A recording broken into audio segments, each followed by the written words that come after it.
Nhân dịp Tết Nguyên đán 2026, chúng tôi đã thực hiện chuyến thăm ý nghĩa tại chùa Phước Lâm, nơi chăm sóc các cụ cao tuổi tại địa phương.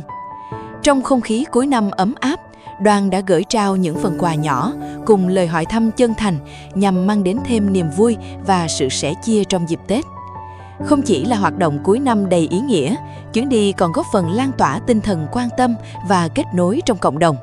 Hy vọng những điều tích cực ấy sẽ tiếp tục được lan tỏa trên hành trình phía trước.